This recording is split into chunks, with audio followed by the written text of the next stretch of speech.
Hello everyone, welcome to the channel. If it's your first time being here, give us a big thumbs up, give us a subscribe so you'll be notified every time we publish a new video, which is usually once a week, but that may change too.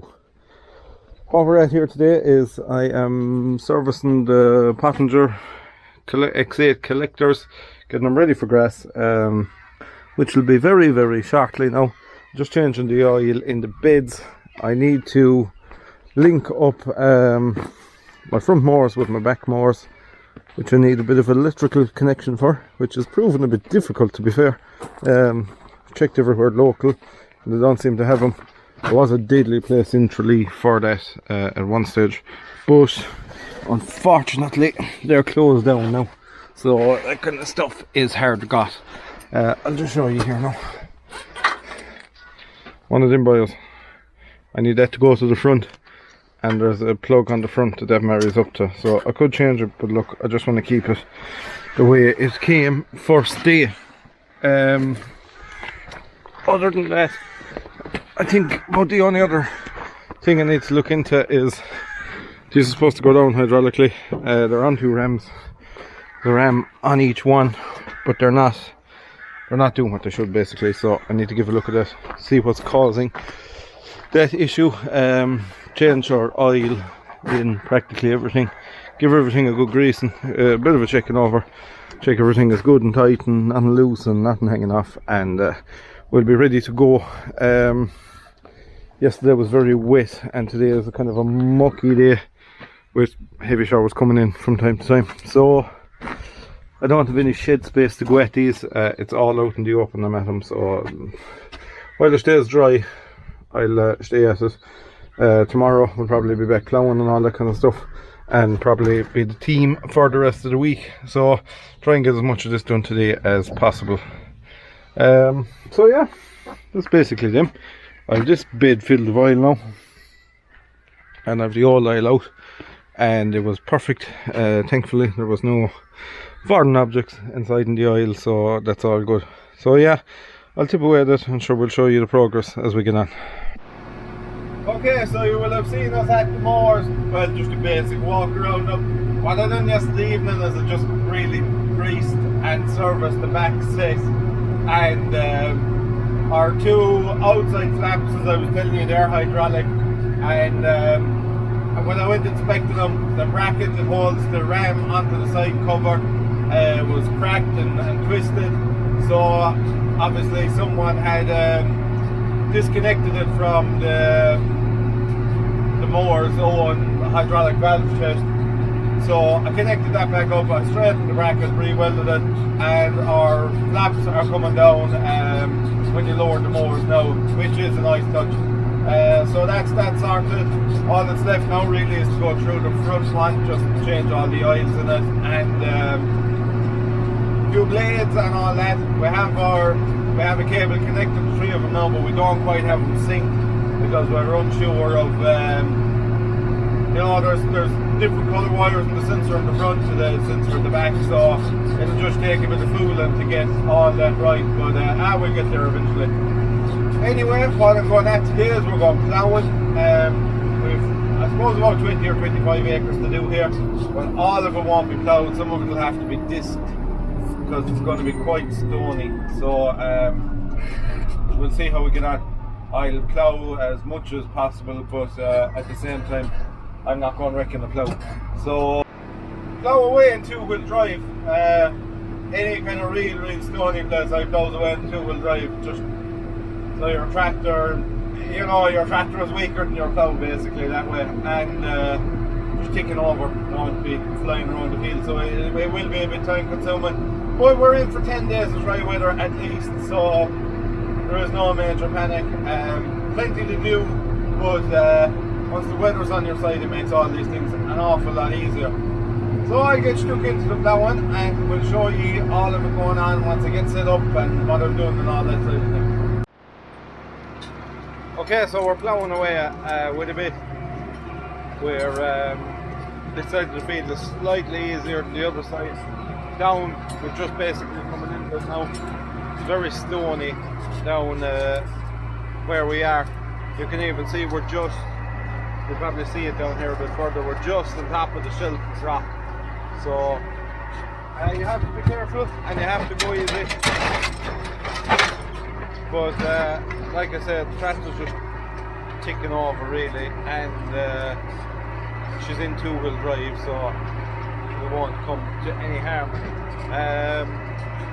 Trying to leave the stones where they are, besides bringing them up and having a pick up, and that's why we're ploughing so shallow, probably only ploughing about 6 inches deep, which isn't the easiest thing in the world to do. Very, very difficult to get it to turn over nice when you don't go deep, but luckily we're working with very nice soil, and that is helping, but it's still, it just is not the easiest thing to do in the world. So what you need to do is bring your plough in narrower. Now you can't go too narrow because it won't do it either, but you need to work as narrow as you can, and I'm working there around 13 or 14 inches, whereas this plough will plough up to, I think it'll plough about 20 inches, 18 or 20 anyway. So that's what can you do with it? You kind of have to just take your time and take your ease, because this kind of ground, you wouldn't be long bursting and ploughing it, and you'd make a mess of what you're doing as well. So it's all about patience and all about taking your time. I prefer if my points were a bit worse, but I didn't have any bad points at home, and they'd just be less aggressive digging into the ground. If they were very, I won't say worn down to nothing, but you know, if there was just less of a point on them. But they're not new either, so I wouldn't go into ground like this with new points, not a hope. So I'll tip away nicely, and once I get this field done, I think the next one is even a bit stonier. So once it just gets that bit too bad, I'll be pulling out, and we'll be coming in with the disc, and we'll be leaving the disc carrier do the work. Now there isn't a terrible amount of stones pulled up. There is no massive amount of picking to do here either. As you saw when I was going down along, she's not actually bringing them up. I'm not going deep enough, or I'm not pulling hard enough to let her to do that. So yeah, we'll keep going the way we're going, and once we stay doing work like this, I'm very happy with it. For the conditions, when you're in County Kerry, if you don't have bad soil, you have rock up through it, and if you have no rock up through it, then you have bog. So we're just used to this kind of stuff really. So yeah, I'll tip away, and I suppose when we get here disking, I might bring the drone with me in the morning. I don't have it with me this evening. I didn't have it charged up and ready to go and stuff, and I really need to concentrate on what I'm doing. If there was someone else driving the plough, well and good, but I won't be flying the drone while I'm at this. So if we're disking here tomorrow and I might be rolling or something like that, we'll show you the whole lot going on anyway. Someone was asking about the range command gearbox, and basically you have your A, B and C range. You have 3 ranges. In each range you have 6 changes that you can do without clutching. You have to clutch to go from A to B and from B to C. There's also a button on the back of your joystick, or on the side of your joystick. I'm getting confused with the CVX. There's a button here on the side that will do the same thing. It doesn't clutch the tractor, but you can change your ranges with that.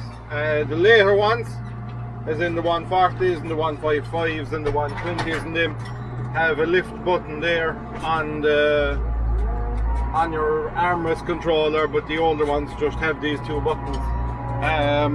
You have a power shuttle, but it is a bit jumpy on them. It's a bit slow. It's not the fastest setup in the world. And if you kind of half clutch them, they throw a bit of an error, and you have to fully clutch them to get them to change. Anyone I've drove has done that anyway. I don't know whether they all should or not, but any of them that I've ever been in, that's the way they work. But yeah, I've never been into the gearbox of this one. I changed, see, the I just put the shuttle in the forward there now, and she'll throw that error if you don't fully clutch and put her into forward. I changed solenoids on the side of the box on this before. She was very jumpy from 2 to 3 in the C range. Should nearly put you out through the front window and in the back window, but I changed the solenoids for, I think I changed them between the low range and the medium range or something, and it seemed to cure the problem. Don't ask me how, because I don't think it should, but it cured the problem anyway, and it took the big jolt out of it. There's some guts in these yokes, like she'd do this ticking over, absolutely no bother all day long, which is kind of what you want in this kind of territory. Also, I used her last year in the trailing shoe. I didn't have her on it at all this year, but she just pulls the ticking over. You don't need a revved or anything like that, so there's fair guts in these engines. But yeah, that's basically how to use a range command gearbox. Well, that doesn't always go according to plan, and last few hours haven't went according to plan, but that's what you get. Earlier on I could hear a slight tipping, and I got out and I was investigating, and the front PTO and this is done a kind of a funny way. You have a drive shaft coming out of your front pulley onto another drive shaft coming out of your your PTO drop box, and how they're connected is just there's a chain, a double chain around your two sprockets, connecting them in the middle there. And I could hear it tapping, and there's a cover over your chain that if your chain broke it can't fly off and hit your radiator, but I could hear it tipping, so I got out and I was investigating, and the joining link in our chain had come out and I couldn't find it, so we had to to get all of that out. There's a lot of ripping.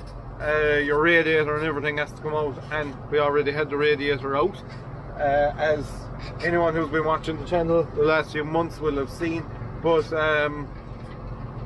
what I had to do is basically try and take off all our cowling, take off our intercooler, whip out our air conditioning rad and our oil cooler, and once we demote in, it was very difficult, but we were able to get out our drive shaft.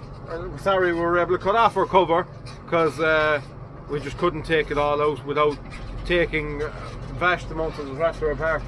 So we cut out our cover, and once we had the cover off, then we could take out our chain, and it was difficult enough to get our shaft out in, because obviously we couldn't leave the shaft wobbling around there.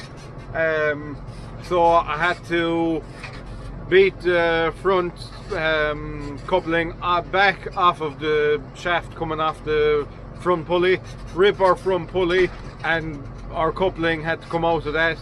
Once we got that out, then we were able to jam it sideways and pull it out and put back on our coupling with no shaft in it, because obviously with the wrong size bolts, if we just put our bolts back in, they would have been a bit too long and probably protruding through the back of the front pulley and could have caught something. So it was just safer put our coupling back in. So that was the last few hours. I'll finish this field tonight, and as you can see, it's disking there over the ditch, because some of that is very stony, so we won't even go near it. But we'll see how we get on in the morning. So today we have another field ploughed, and most of it's rolled. I was just tidying up a bit of a headland down there. He's rolling away that side. I've left patches of it because they're very stony, so we'll just run over them with the disc. And up on top of the hill there, that has already been disked, because that's all stones, and as you can see, he's land leveling that at the moment. So all I have to plough now is the top headland along here, and I'll probably go rolling it, and I can start disking the plough ground. Once it's disked, then you'd leave it dry and give it maybe another run of the disc, and it's very fine and powdery then, and it's easy to level it off. So that's kind of what we'll be at for the evening. Once I'm finished here, I'll have to change some wearing parts in the plough, because our shears and stuff probably need to be changed after this job. So yeah, we'll be here probably all day tomorrow again. I didn't bring the drone again either today, unfortunately. I'm very sorry about that. I forgot about it again, but hopefully tonight I'll remember to give it a charge up, and I'll have it ready to go. So yeah, I'll stay tipping away and we'll give you an update there, either I suppose later on in the day, or else tomorrow when all this is tilled and looking wet. So that's it for the minute. The TM has plugged away, not a bother to her. She was ploughing away there at 800 RPM earlier on, so very happy with that. Ideal for, you know, just tough conditions.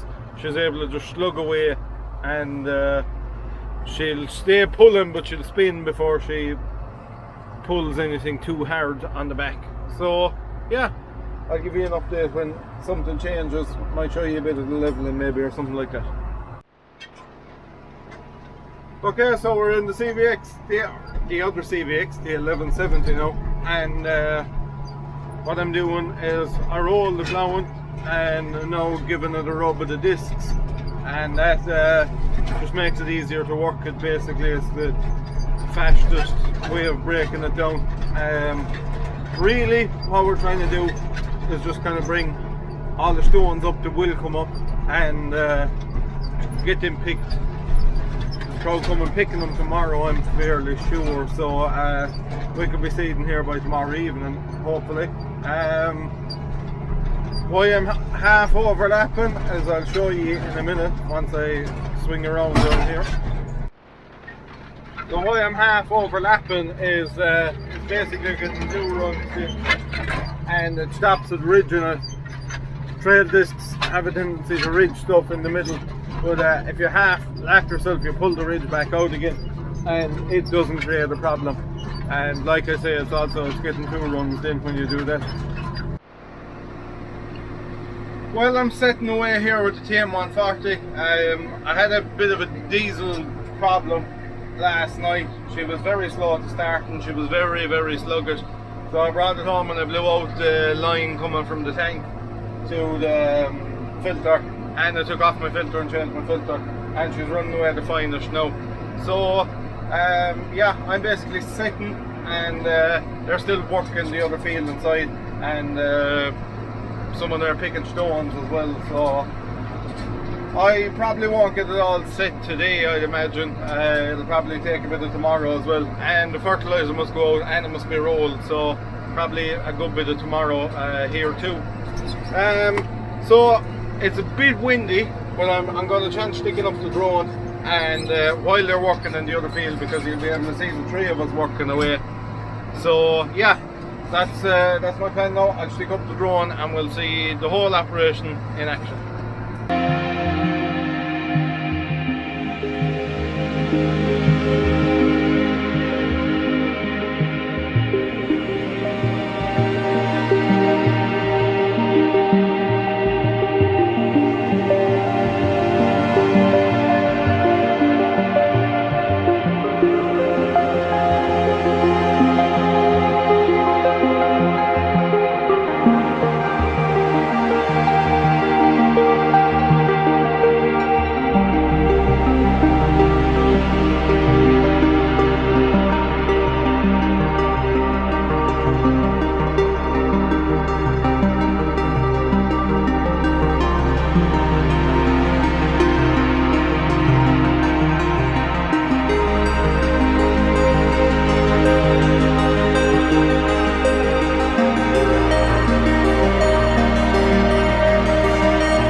Hello everyone, welcome back. Bit of an update since I was flying the drone yesterday, so we'll see what the footage is like. It could be a bit jumpy, so I'll explain why that is. It was reckless windy here yesterday, and I said I'd chance it. I was thinking it wouldn't fly great, so anyway I had it up and I flew into a tree with it, and we cracked the propeller, but I have a spare propeller. But the gimbal is the yoke your camera is onto, and that's basically able to flex like that and like that. It can go everywhere. So when your drone goes sideways like that, your camera stays level, and you can go, we'll say, directly above this tractor, and you can aim down like that. So that's basically what the gimbal does. But the gimbal kind of got jammed. I think it got jammed a bit sideways when it crashed. So when I reflew it, it was doing stuff like that. So I just nice and gently worked it to its max, every angle, a couple of times with my fingers, and it seems okay today. So every time you start the drone, it has to kind of calibrate itself. It does all its movements, and it wasn't able to do that yesterday. So you'll see in the footage, I know from watching it back on the phone, because when I recorded it, it's on my phone then, so I'm able to re-watch it. But I know the footage is just going to be, there's going to be jumps in it. I think a bird flew into it as well, which wouldn't be the most helpful thing in the world.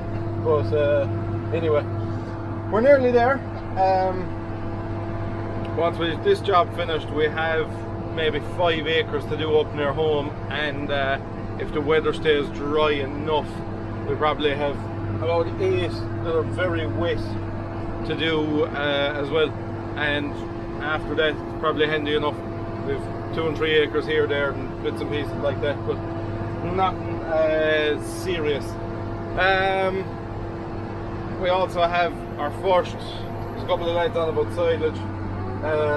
Yesterday I got a couple of phone calls about silage, so probably in the next week or 2 we'll be making a start at that. And I hope we might avoid working tomorrow if we can get a certain amount done today in that place up near home. It's going to be reseeded. It just needs a bit of work. It needs to be subsoiled, and it needs to be mulched and those kind of things. If we can get that done today, it'll probably be ploughed tomorrow. If we can't get it done today, then I'll probably just wait until Monday to plough it. So might take tomorrow off if at all possible. So usually there's a video up of a Friday, but this one's going to be on Saturday night, or no, it'll be on Sunday, I'd say. Usually there's a video made of a Friday, published of a Saturday, but I don't think I'm going to get time to do that this week, so probably be watching me on Sunday. So yeah, they picked the majority of the stones here yesterday, but it's just a few left really. Nothing serious, because the roller is good and heavy, so she's pressing in a lot of them. It's just rock up through the ground in places here. There's not a whole pile you can do about it, but it was ploughed before. It was ploughed and just left, so I don't know what happened. It's definitely been a good few years since that was done, and it was, like I say, it was just left. There was nothing done with it, so I honestly don't know the story. So yeah, that's kind of it from me, I suppose. Thanks everyone who's tuned in, and I hope you've enjoyed another week of the going on here. If you are enjoying the channel, give the videos a thumbs up, comment and let us know what you think. We appreciate the comments, and we very much appreciate the subscriptions. So yeah, thank you everybody, and we'll see you later.